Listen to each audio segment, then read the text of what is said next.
Steel की कीमतों में भारी गिरावट। दोस्तों नमस्कार, मैं colonel Ajay, CEO Ajay स्ट्रो money गुरु आपसे मुखातिब होता हूं। आज 24 मई सन 2022 मंगलवार। स्टील की कीमतों में कमी लाने के लिए केंद्र सरकार ने एक बड़ा कदम उठाया है। एक तरफ जहां आयात शुल्क में कटौती की है, वहीं निर्यात शुल्क को भी 15% बढ़ाकर 50% तक कर दिया है। इससे देश में स्टील की कीमतों में भारी गिरावट सोमवार को देखी गई।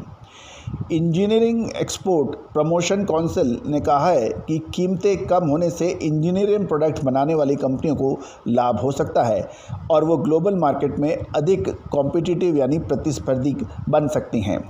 विशेषज्ञों का कहना है कि कोकिंग कोल और फेरोनिकल के आयात शुल्क में कटौती से सीमेंट की कीमतों में भी कमी होने की संभावना है। इससे real estate, construction, capital goods और ऑटोमोबाइल कंपनियों को भी फायदा हो सकता है। हालांकि आयात शुल्क घटने से निर्यात शुल्क बढ़ने से सोमवार को शेयर बाजार में मेटल कंपनियों के शेयर्स में 2 साल की एक दिन की सबसे बड़ी गिरावट दर्ज हुई। BSE और NSE में मेटल इंडेक्स 8% से अधिक टूट गए। गौरतलब है कि ब्रोकरेज फर्म CLSA का कहना है कि क्लासा का कहना है भारत में स्टील की कीमतों में अगले 1 साल तक उतार चढ़ाव रहने की संभावनाएं बन सकती हैं। केंद्र सरकार के आयात शुल्क कम करने से जल जीवन मिशन सहित इंफ्रास्ट्रक्चर से जुड़ी कई योजनाओं को लाभ मिलने की उम्मीद जताई जा रही है। खबर मिल रही है कि 7% बढ़ी चीन के आयरन और की लगभग 7% बढ़ी चीन के आयरन और की कीमत भारत में निर्यात शुल्क बढ़ने से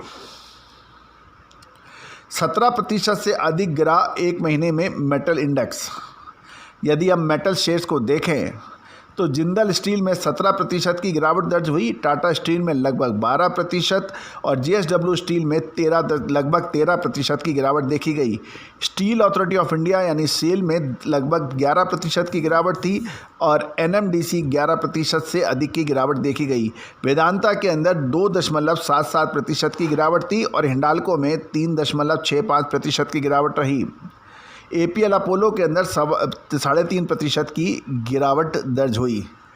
दोस्तों ये था मेटल स्टॉक्स और मेटल्स के ऊपर स्टील के एक्सपोर्ट पे ड्यूटी बढ़ाने से और आयात शुल्क कम करने की नतीजा। अब महत्वपूर्ण बात यह है कि इससे फ़र्क क्या पड़ेगा। विश्लेषण करने पर यह हासिल है कि किसी भी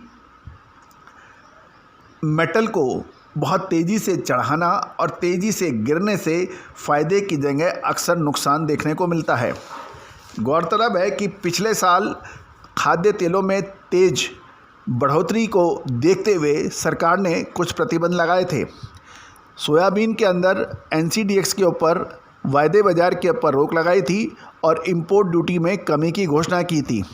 लेकिन सोयाबीन जो जनवरी में 1020 रुपये ट्रेड कर रहा था, वो मार्च तक 1700 रुपये तक की ऊंचाई पे पहुंच गया था।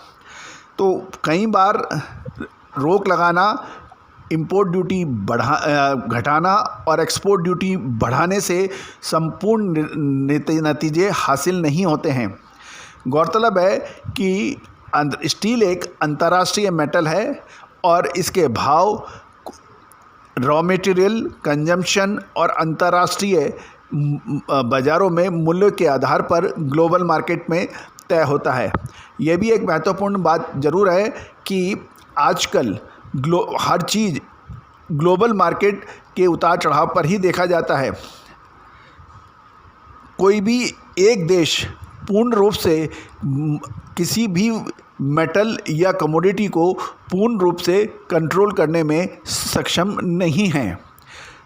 ये भी एक समझने वाली बात है कि फौरी तौर पर इंपोर्ट ड्यूटी बढ़ाना घटाना, एक्सपोर्ट ड्यूटी बढ़ाना घटाने से तुरंत प्रभाव से बाज़ारों के अंदर कुछ गिरावट होती है, लेकिन क्या ये गिरावट स्थायी रहेगी, इसके ऊपर एक बड़ा प्रश्न चिन्ह है।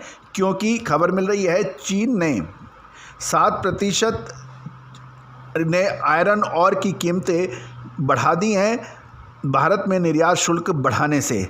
तो 7% की तेज़ी आयरन और के अंदर दर्ज हो गई है, क्योंकि भारत ने आयरन और के निर्यात पर शुल्क बढ़ाने से इंटरनेशनल मार्केट के अंदर आयरन और की कीमत बढ़ गई है। तो ये 7% की बड़ी इजाफा देखा गया। तीसरा उदाहरण, भारत ने गेहूं के निर्यात पर प्रतिबंध लगाया था। इससे उस प्रतिबंध को देखने के बाद अंतर्राष्ट्रीय बाज़ारों में गेहूं की कीमतें बहुत तेज़ी से बढ़ गई थी। तो दोस्तों, महत्वपूर्ण यही रहेगा कि बाज़ारों में अभी देखो इंतज़ार करो कि रणनीति अपनाने से ही चलेगा, क्योंकि आज पूरा विश्व एक ग्लोबल विलेज के रूप में है। तेज़ी और मंदी का असर पूरे विश्व पे पड़ता है। अतः बहुत लंबे समय तक किसी भी बढ़ाने और घटाने ड्यूटी पर कोई बहुत बड़ा फ़र्क अक्सर नहीं पड़ता है। तो अभी देखो और इंतज़ार करो कि रणनीति अपनाना उचित रहेगा। All the very best, good luck.